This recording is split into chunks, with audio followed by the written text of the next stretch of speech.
Atos capítulo 12, dos versos 1 ao 16, diz assim a palavra do Senhor. Atos capítulo 12. Por aquele tempo mandou o rei Herodes prender alguns da igreja para os maltratar, fazendo passar a fio de espada a Tiago, irmão de João. Vendo ser isto agradável aos judeus, prosseguiu, prendendo também a Pedro. E eram os dias dos pães asmos. Tendo-o feito prender, lançou-o no cárcere, entregando-o a 4 escoltas de 4 soldados cada uma, para o guardarem, tencionando apresentá-lo ao povo depois da Páscoa. Pedro, pois, estava aguardando no cárcere, mas havia oração incessante a Deus por parte da igreja a favor dele. Quando Herodes estava para apresentá-lo, naquela mesma noite, Pedro dormia entre os soldados, acorrentado com 2 cadeias, e sentinelas à porta guardavam o cárcere. Eis, porém, que sobreveio um anjo do Senhor, e uma luz iluminou a prisão. E tocando ele o lado de Pedro, o despertou, dizendo: levanta-te depressa. Então as cadeias caíram-lhe das mãos. Disse-lhe o anjo: cinge-te e calça as sandálias. E ele assim o fez. Disse-lhe mais: põe a capa e segue-me. Verso 9. Então saindo,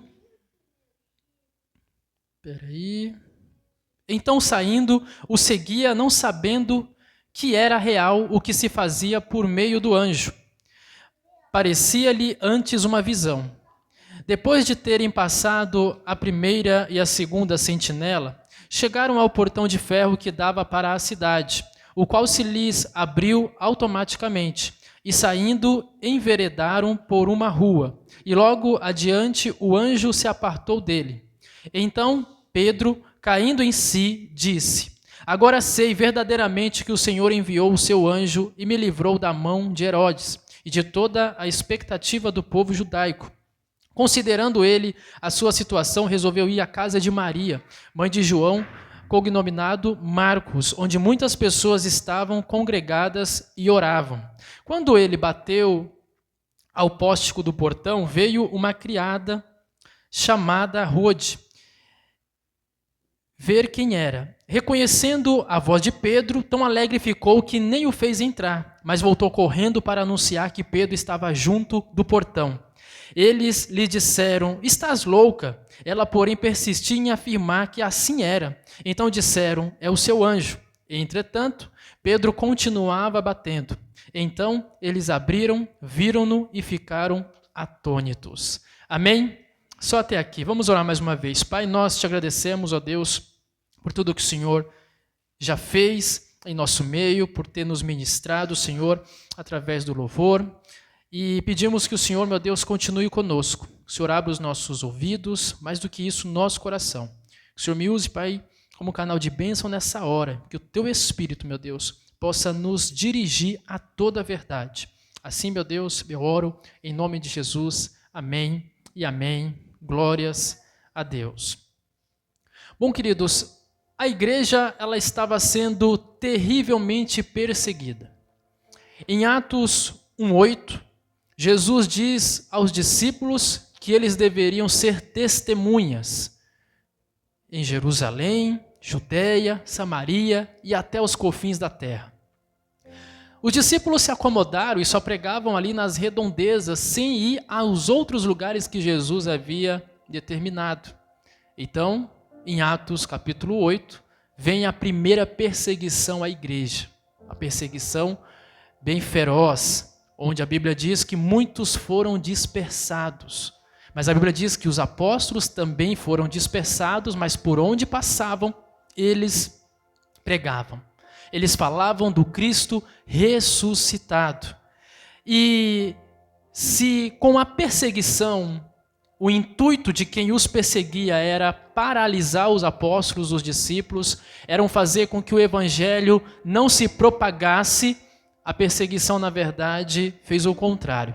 O evangelho cresceu e cresceu e cresceu muito mais, mesmo com a perseguição. Então, aqui neste capítulo, Herodes ele já tinha matado Tiago.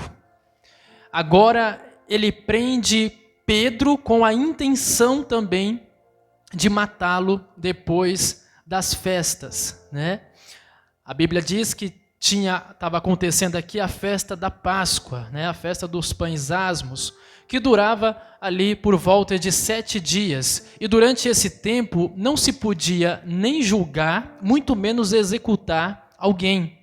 Então Herodes ele prende Pedro para agradar os judeus, com o propósito ou fim de obter popularidade ou até mesmo apoio político. Então, os judeus, mesmo querendo matar os discípulos de Jesus, eles não fizeram isso, mas levaram a Herodes. E Herodes, então, querendo atender e agradar os judeus, iria fazer isso, mas não durante a festa, não nos 7 dias. Então, quando Herodes prende Pedro, a mesma intenção ele iria usar para com Tiago, que ele também matou, que ele também assassinou. Então, Pedro está preso numa espécie de presídio de segurança máxima. O texto relata que Pedro tinha 4 escoltas de 4 soldados cada uma. E além disso, Pedro ainda estava algemado a 2 soldados, um de cada lado. Mas por que Pedro estava preso com esse rigor todo, com toda essa segurança? Bom, Pedro era o líder principal da igreja. Pedro,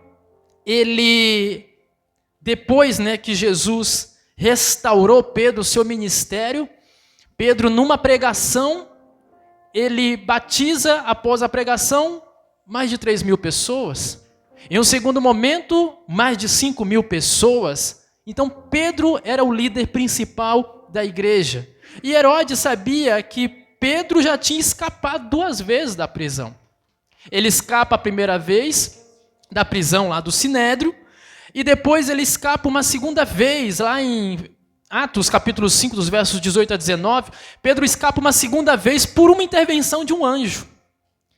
Então, Herodes sabia que Pedro, preso, ele não ficaria por muito tempo.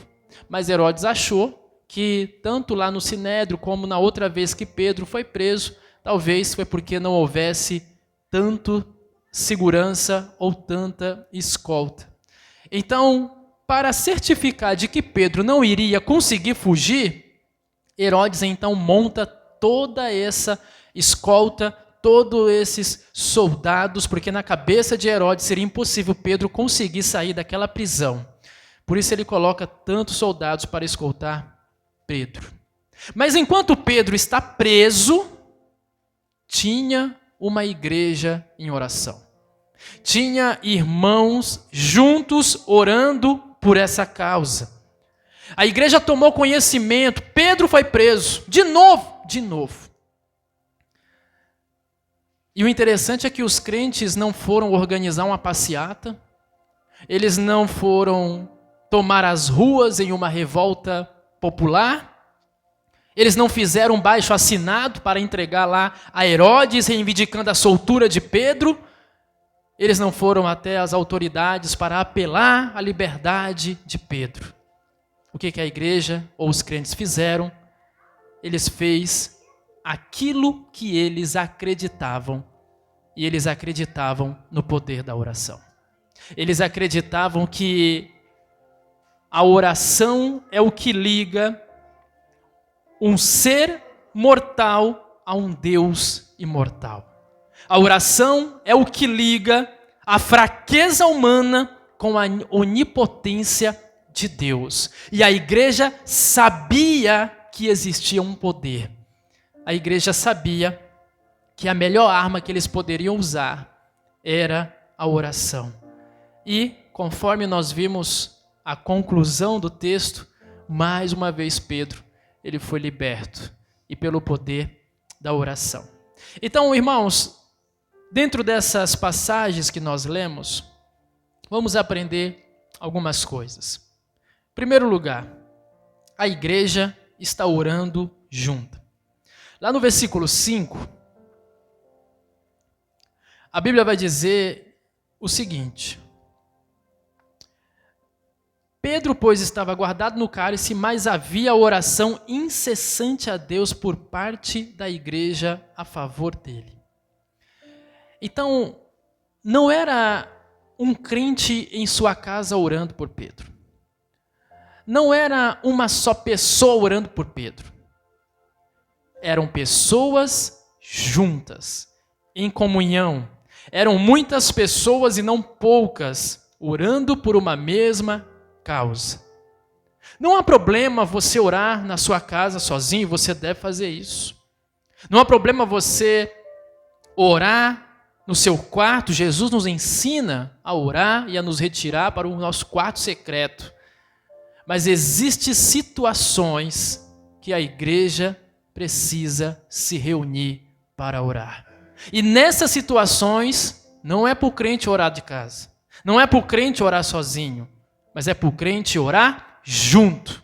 É para o crente orar em comunhão. É para o crente orar junto com outras pessoas no mesmo propósito, com a mesma intenção, com o mesmo pedido, se possível. Então, o que o texto diz é que não era uma oração ocasional, era uma oração intencional. E qual era o motivo de oração? Vamos orar pela liberdade do nosso líder, pela liberdade do nosso apóstolo Pedro. A Bíblia diz que era uma oração contínua, ou seja, no texto quando diz aqui incessante, está dizendo que era contínua, ou seja, eles não se cansaram, eles não desistiram, eles persistiram, permaneceram na oração.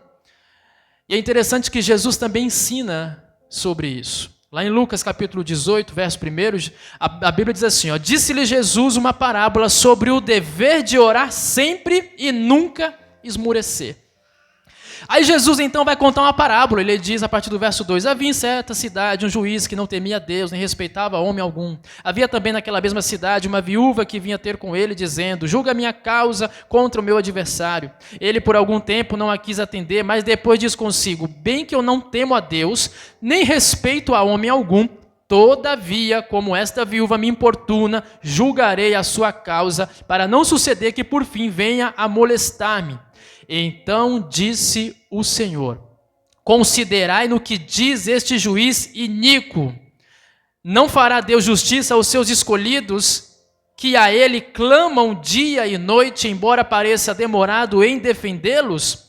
Digo-vos que depressa lhes fará justiça. Então, o que Jesus está dizendo é que um juiz que não teme a Deus, um juiz que é iníquo, um juiz que não respeita nada nem ninguém, ele está se incomodando com a mulher que está batendo ali na porta da sua casa, que está insistindo, dizendo, julga minha causa, julga minha causa, julga minha causa, julga minha causa. E o juiz fala, para eu me livrar dessa mulher que tanto me importuna, eu vou julgar essa causa. Agora Jesus não está comparando Deus com esse juiz, porque o juiz é um juiz iníquo, é um juiz que não teme a nada, não teme a ninguém. O que Jesus está falando é, se um juiz que não teme a nada, não teme a ninguém, um juiz que é iníquo, se um juiz ao ser importunado atende uma causa, o que esperar de um Deus que é santo, poderoso, glorioso, se não também nos atenderá?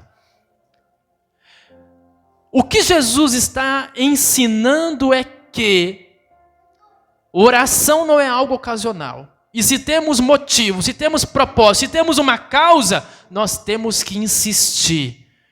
E talvez, com o perdão da palavra, Deus gosta de ser importunado pelos seus servos, pelos seus escolhidos. A pergunta é, será que estamos importunando a Deus com as nossas orações? Mas não é a única vez que Jesus ensina sobre a insistência na oração em Mateus capítulo 7, verso 7, já falei isso. Mas quero repetir, diz assim, ó, pedi, dá-se-vos-á, buscai e achareis, batei e abrir-se-vos-á, pois todo aquele que pede recebe, o que busca encontra, o que bate, abrir-se-lhe-á. Qual é o mistério aqui dessa passagem?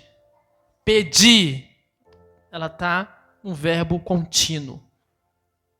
É pedir hoje, é pedir amanhã, é pedir sempre. Buscai, a mesma coisa, é buscar hoje, é buscar amanhã, é buscar sempre. Batei, a mesma coisa. É bater hoje, é bater amanhã, é bater sempre. E a Bíblia diz que quando nós pedimos e continuamos pedimos, a Bíblia diz que dá-se-vos-á. A Bíblia diz que quando nós insistimos na busca, nós vamos achar. A Bíblia diz que quando nós insistimos em bater a porta vai se abrir. É Jesus ensinando: eu ajo por meio da perseverança do meu povo, da insistência do meu povo. Paulo também ensina isso em 1 Tessalonicenses 5,17. E ele diz uma frase tão curta, mas tão profunda: orai sem cessar. O que é orar sem cessar? É sempre. Não espere ter uma causa impossível para você ter um relacionamento com Deus. Mantenha um relacionamento com Deus quando as coisas estão boas, quando as coisas estão ruins, quando as coisas são possíveis, quando as coisas são impossíveis. Ore sem cessar. Mas se você tem uma causa, se você tem um pedido, se você tem um desejo, você precisa insistir nisso. Você precisa importunar o Senhor com isso, a não ser que Ele te dê uma resposta e a resposta seja não. Mas se você ainda não tem uma resposta negativa, você deve insistir. Quando nós temos uma causa, nós oramos hoje, oramos amanhã, oramos depois da manhã, mas depois a gente desanima. E por que desanima? Porque a gente não vê a resposta. Mas eu quero te lembrar, dentro dessa passagem de Pedro, que Pedro está preso há vários dias. No mínimo 6 ou 7. E o que acontece enquanto ele está preso? A igreja está orando nesses mesmos vários dias. Ela não para. Ah, mas Pedro continua preso. Então vamos continuar orando. Ah, mas a resposta não veio. Mas vamos continuar orando. Vamos supor que Pedro morra. Então Deus não deu a resposta, não atendi a oração de vocês. Então para de orar. Mas Pedro está preso, ele está vivo. Então vamos continuar orando. É uma oração incessante, é uma oração perseverante, é uma oração que não para, é uma oração que não desiste, é uma oração que não cansa, e mesmo que estão cansados, eles relutam, mas é uma oração sem cessar, porque eles têm uma causa, eles têm um problema, eles querem uma resposta, e eles só vão parar enquanto tiverem a resposta, a igreja junto, orando. Então é com esse senso de urgência e perseverança que nós devemos também orar, irmãos. Estou fazendo a propaganda aqui para o próximo culto. Não é nem para o culto que eu estou ministrando, é para o próximo. Hein, Carol? A Carol que dirige os cultos aqui de oração. Toda última quarta do mês é ela que dirige aqui. Irmão, se você fala assim, hoje é o culto do milagre, a igreja enche. Hoje é o culto da resposta, a igreja enche. Hoje é o culto da prosperidade. Ixi, não tem nem lugar mais para sentar. Mas se fala, hoje é culto de oração, é só gato pingado que a gente enxerga na igreja. A igreja ainda não entendeu o poder da oração. A igreja ainda não entendeu que quando ela está unida, a oração tem poder de mover o céu, de abalar o inferno e de provocar grandes mudanças na terra. Orai sem cessar. Pastor, mas eu oro na minha casa. Louvado seja Deus, continue. Mas você deve orar também com a igreja.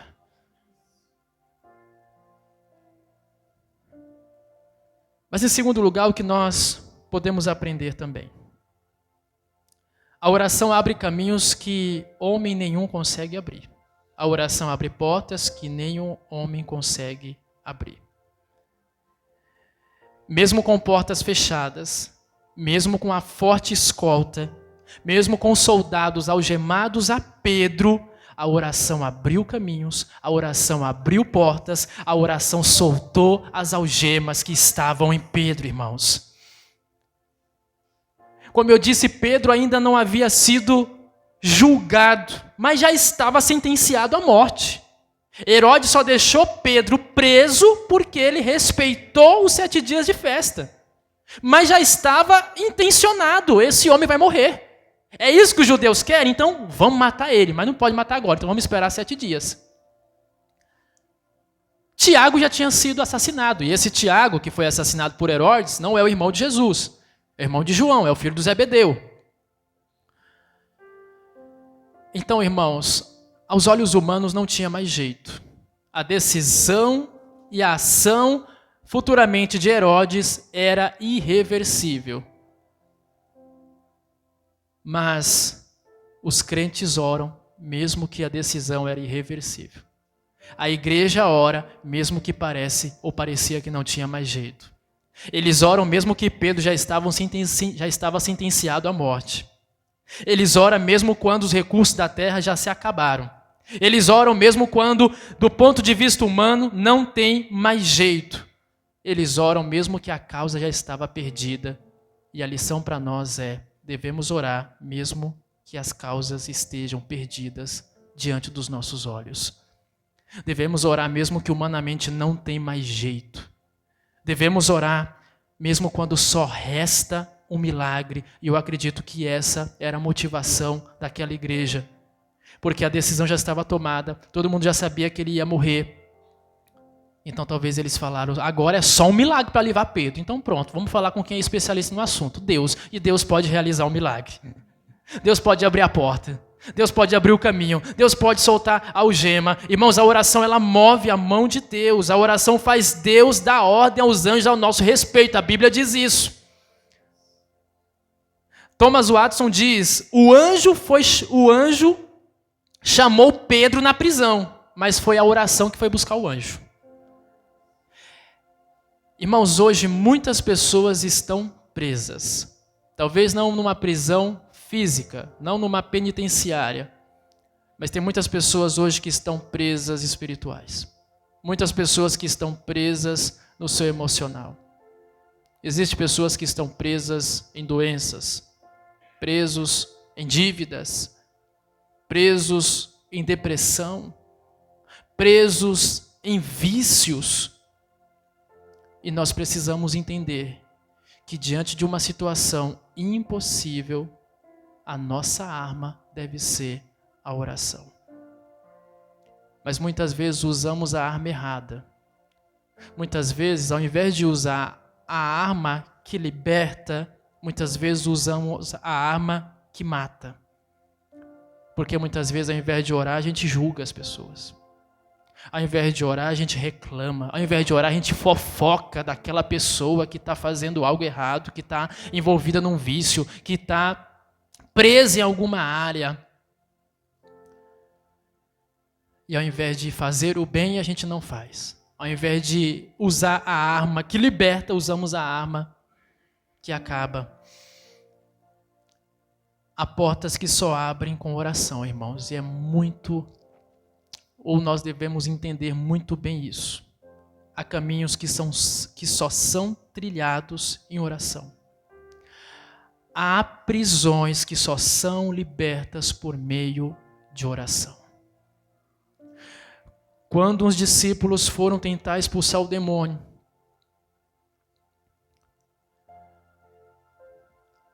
do filho de um rapaz, se eu não me engano, Jesus, eles não conseguem. Aí o pai chega para Jesus e diz: olha, eu trouxe o meu filho que está endemoniado para os seus discípulos, mas eles não puderam. Será que o Senhor pode fazer alguma coisa? Jesus diz: se eu posso, tudo é possível ao que crê. O homem brada: eu creio! Mas foi na empolgação. Mas depois ele reconhece e é sincero, dizendo: Senhor, me ajuda na minha falta de fé. E aí Jesus então expulsa o demônio estribucha na vida daquele garoto, joga o garoto no chão. O demônio derrubou o garoto. Mas Jesus libertou o garoto. O garoto se levantou, liberto. O pai está feliz. Os discípulos, ao mesmo tempo que está feliz, está com uma pulga atrás da orelha. E eles perguntam a Jesus: por que nós não conseguimos expulsar? E aí Jesus diz: existem castas que só saem por meio de jejum e oração. Mas não é a oração na hora de expulsar o demônio, é uma vida de oração. É um estilo de vida de oração. Oração é intimidade com Deus, é comunhão com o Pai. Então nós precisamos entender, irmãos, que existem prisões que só são libertas por meio de oração. Mas em terceiro lugar, o que nós podemos aprender? Nós precisamos crer naquilo que nós estamos orando. Olha só, irmãos, que situação aqui no verso 15. Pedro está preso, a igreja está orando. Pedro está preso vários dias, a igreja está orando vários dias. Aí, Pedro é liberto, é solto. Aí Pedro está batendo lá na porta da casa que estava reunida a igreja. Aí Pedro bate lá na porta. E aí, verso 14, né? Vamos ler aqui, verso 13. Quando ele bateu ao pórtico do portão, veio uma criada chamada Rude, ver quem era. Reconhecendo a voz de Pedro, tão alegre ficou que nem o fez entrar. Mas ela voltou correndo para anunciar que Pedro estava junto do portão. Então, imagina a cena, está todo mundo lá orando. Aí estão batendo na porta. Tem uma moça que sai lá da oração e vai ver quem é. Ela nem abre, ela escuta a voz de Pedro e ela fala, vixe, é Pedro. E ela já chega falando, gente, Pedro está lá na porta. Aí o povo fez o quê? Glória a Deus, louvado seja Deus. Foi isso que o povo fez? O povo fez, para de ser doida. Tá maluca? Pedro está preso. Vai morrer, a gente está orando aqui para ele não morrer. E Pedro está lá na porta. Eles estão orando pela resposta, a resposta já veio. Eles estão orando para a porta abrir, a porta já foi aberta, agora eles que estão fechando. Eles oraram para Pedro sair, mas quando Pedro saiu, eles não acreditaram. Você precisa crer naquilo que você está orando. O livramento de Pedro foi uma surpresa para a igreja. Talvez eles não sabiam que a resposta viria tão rápida e eficaz. Mas eles precisavam de uma intervenção e Deus interviu. Eles precisavam de uma resposta e a resposta veio. Eles precisavam de um milagre e Deus o fez, o milagre.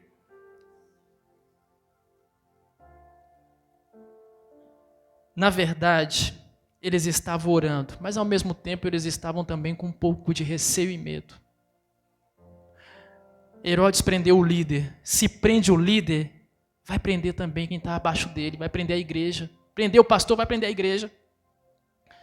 Então o que eles estavam esperando talvez foi a batida da porta da polícia de Herodes. Mas Deus o surpreendeu. E quem estava batendo na porta era Pedro. Era a resposta que eles estavam buscando. Porque, irmãos, Deus pode fazer muito além daquilo que nós pedimos. Efésios 3:20 diz, ora, aquele que é poderoso para fazer infinitamente mais do que tudo quanto pedimos ou pensamos, conforme o seu poder que opera em nós. A ele seja a glória na igreja, em Cristo Jesus, por todas as gerações, para todos sempre. Amém. Deus pode fazer além daquilo que você está pedindo. Deus pode fazer infinitamente mais além daquilo que você está pensando. Deus pode surpreender você. Eu quero lhe dizer que Deus vai te surpreender, meu irmão. Talvez você está orando até de uma forma incessante, perseverante por uma causa. Mas às vezes você está incrédulo, sem saber se isso vai acontecer ou não. Se Deus vai fazer isso ou não. Talvez você está orando por uma resposta. Você está ali insistindo, mas lá no fundo você está pensando, será que vai acontecer? Será que vai demorar? Mas Deus pode enviar a resposta rápido. Deus pode enviar a resposta amanhã. Deus pode enviar a resposta hoje. Deus pode surpreender você hoje, como surpreendeu a igreja. Eu quero lhe dizer, Deus vai surpreender você. Por favor, diga amém.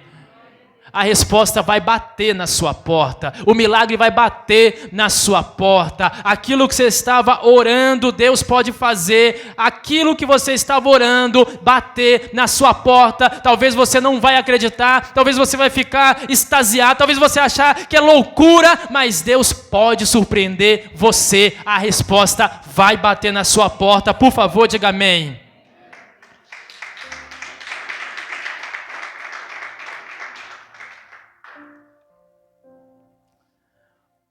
Mas em quarto e último lugar, o que nós podemos ainda aprender aqui?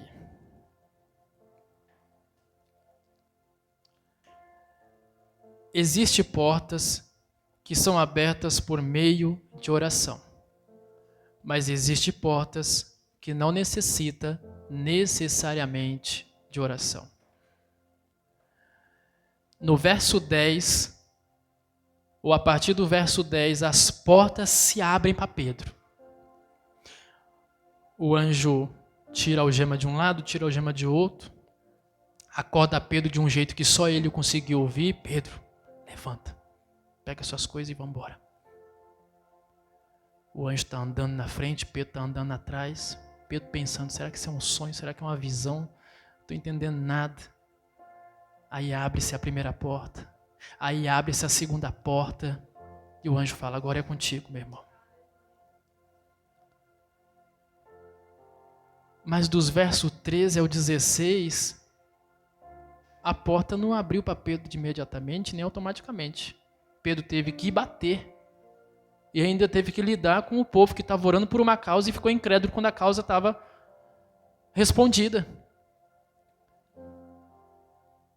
Pedro bateu. A menina ouviu, correu para dizer, enquanto chamava ela de louca, estavam discutindo se era, se não era, se era, se não era, Pedro está lá fora.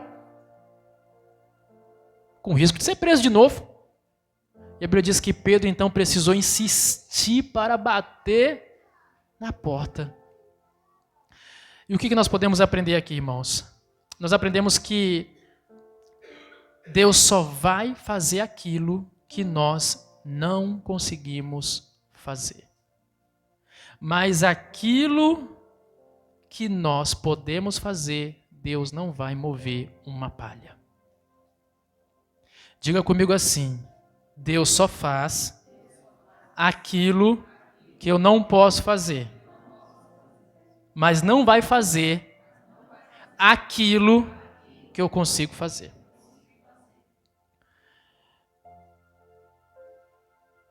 E eu falo disso com base também lá em João 11. Lázaro está doente. Então, Marta e Maria mandam o mensageiro avisar Jesus. Sabemos da história. Jesus recebe a notícia. Jesus ainda demora um dia no local. Jesus vai depois para o outro lugar. Resumindo, Jesus chega com 4 dias que o Lázaro já estava morto. Mas ele chega. E quando ele chega, Marta corre e diz, Senhor, se o Senhor estivesse aqui, meu irmão não teria morrido. Mas Jesus diz, calma, calma. Se você crer, você vai ver a glória de Deus. Ela diz, eu sei, Senhor, na ressurreição do último dia, eu sei que eu vou ver meu irmão de novo. Jesus falou, não, você não está entendendo nada. Eu sou a ressurreição e a vida, e aquele que crê em mim, mesmo que esteja morto, viverá. Aí no verso 39 de João 11, Jesus, então, ele ordena, ele dá uma ordem para quem estava lá. Ele ordena, tirai a pedra. A Marta ainda tentou questionar, dizendo, Senhor, mas ele já está morto há 4 dias, está cheirando mal. Mas Jesus fala para ela, mas eu não te disse, se você crer, você vai ver a glória de Deus. Então tira a pedra. Tiraram a pedra. Aí Jesus dá outra ordem agora para Lázaro. Lázaro, vem para fora. E a Bíblia diz que Lázaro sai, todo malamanhado, cheio de faixa, mas vivo. Qual é a lição? A mesma que nós estamos aprendendo. Ressuscitar Lázaro é com Jesus. Tirar a pedra é com as pessoas. Ele não vai fazer aquilo que nós podemos fazer. Então, irmãos, existem coisas que só cabe a Deus fazer. Nesse caso, é só oração e mais nada. Mas existem coisas que cabe a nós. Nós podemos até orar, mas não há necessidade de oração, quando a responsabilidade é só nossa. Então, você vai fazer uma prova na escola. A responsabilidade de estudar é sua. Você não vai deixar de estudar e na hora da prova vai colocar a mão no papel e falar assim, ó, Senhor, em nome de Jesus eu entrego tudo isso em tuas mãos. Faça eu tirar aqui a melhor nota, faça eu passar. Não adianta. Isso não vai colar com Deus. Quem foi passar lá de aula foi você. Quem aprendeu as matérias foi você. Quem tem que estudar é você. Você pode até orar para Deus tomar a frente, mas se você não estudar, vai dar ruim. Aquilo que cabe a nós, não devemos achar que a oração vai resolver.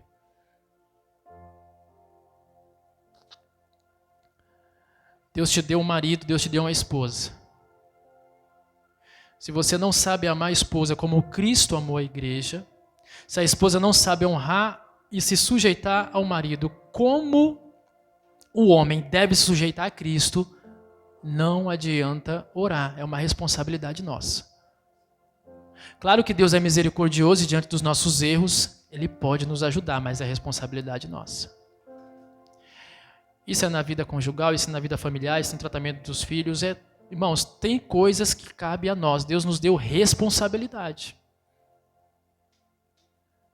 Então, para você que é solteiro ainda, não adianta jogar para Deus, Senhor, coloca alguém na minha frente, me apresente. Deus pode até ajudar, mas a escolha vai ser sua. Você vai ter que ver, você vai ter que analisar. Né? Se possível, pede um currículo.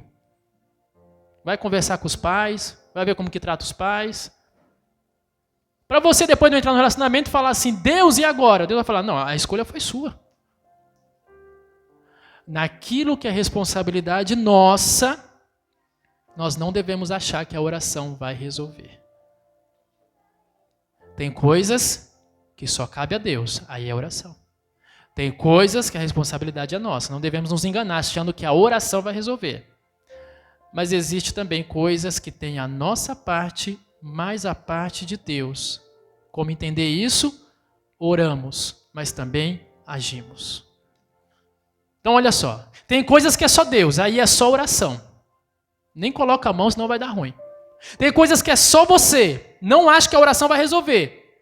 Deus te deu sabedoria, Deus te deu inteligência. Mas tem coisas que Ele quer uma parceria com você. Então você ora, mas você faz. Você ora, mas você faz. Nós devemos orar para ganhar vida, sim ou não? Nós devemos orar para Deus nos usar nos lugares, sim ou não? Então você ora, amém? Creio que você está orando para Deus nos fazer ganhar vidas, amém? Mas você ora, mas também você faz. Você ora, mas também você convida. Você ora, mas também você evangeliza. Você ora, mas também você faz a sua parte. Nesse caso é uma parceria. Deus faz a parte dele, nós fazemos a nossa. Deus nos deu uma ordem para fazer discípulos, sim ou não? Nós devemos orar, né? Deus me deu oportunidade para fazer discípulos, sim ou não? Deus vai fazer a parte dele, irmãos. Ele vai dizer lá em Mateus 28, a partir do verso 18 ao 20, no verso 20, se não me engano, ele vai dizer. Primeiro, no verso 18, ele diz, ide, portanto, fazer discípulos das nações, batizando no nome do Pai, do Filho e do Espírito Santo, ensinando a guardar todas as coisas que eu os tenho ordenado. E eis que estou convosco todos os dias até a consumação do século. Enquanto você faz discípulo, Deus garante a presença dele. Enquanto você evangeliza, Deus também está junto. Contudo, é uma parceria. Eu faço a minha parte e Deus vai fazer a dele. Eu vou concluir essa mensagem. Pode ficar de pé.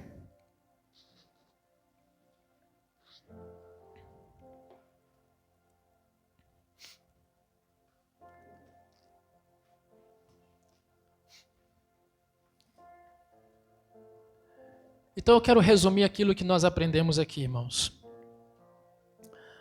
Nós entendemos que há um poder grandioso na oração. mas há uma manifestação na comunhão. A Bíblia diz que quando estão 2, 3 reunidos em nome de Jesus, ali ele se faz presente. Há uma manifestação que nós só experimentamos na comunhão. E não significa que não vamos experimentar no pessoal, quando estamos sozinhos. Mas há uma manifestação que é só na comunhão. Salmo 133 diz: quão bom e agradável é que os irmãos vivam em união. Ainda vai terminar dizendo: ali o Senhor ordena a bênção e a vida para sempre. Existem promessas que só se faz na união, na comunhão. Deus responde a nossa oração no particular? Claro que responde. No nosso quarto secreto? Claro que responde. Mas quando nós nos unimos com o mesmo propósito, com o mesmo parecer, com a mesma intensidade, irmãos, aí Deus nos surpreende e surpreende com força. Então não é só o poder da oração, mas o poder que se faz quando estamos juntos em oração. Em contrapartida também aprendemos que existem portas que só Deus vai abrir. Existem portas que Ele já me deu capacidade para abrir. Existem portas que eu vou abrir em parceria com Ele. Eu fazendo a minha parte, Ele fazendo a parte dele. Que Deus nos ajude. Que Deus nos dê sabedoria. Que Deus nos dê discernimento para discernir essa porta. Eu consigo ou essa porta é só Deus? Essa porta é uma parceria ou essa porta é só eu? Que Deus nos ajude, nos dando sabedoria e discernimento em nome de Jesus. Vamos orar. Pai, em nome de Cristo, nós te agradecemos, ó Deus, pela sua palavra. Ela é viva, ela é eficaz, ela é profunda, ela é penetrante. Por isso eu te peço que ela cumpra todos esses objetivos dentro do nosso coração, ó Pai. Que venhamos sair daqui hoje, meu Deus, não só com informação, mas ferramentados para colocar em prática aquilo que nós aprendemos, ó Pai. Nos ajude, Senhor, a dar valor, Pai amado, quando a igreja se reúne para orar. Nos ajude, Senhor, a entender que há um poder sobrenatural, Pai amado. E esse poder sobrenatural só é acessado por meio da oração. O Senhor nos ajude, Pai, nos dando discernimento, nos dando sabedoria. O Senhor nos ajude, Pai, a entender que existem situações que é só oração. Mas existem situações que a oração não vai resolver, eu preciso agir. Assim como existem situações que eu vou orar, mas eu também vou agir. Nos ajude, Pai, em nome de Jesus. Para que a gente, ó Deus, possa viver o evangelho prático, vivo e eficaz, assim como ele é, Pai. Que o Senhor, ó Deus, por meio do teu Espírito, possa, meu Deus, falar em cada coração que está aqui hoje. E que o Senhor nos ajude a vivermos para a glória do Senhor. Assim, Senhor, nós oramos em nome de Jesus. Amém e amém.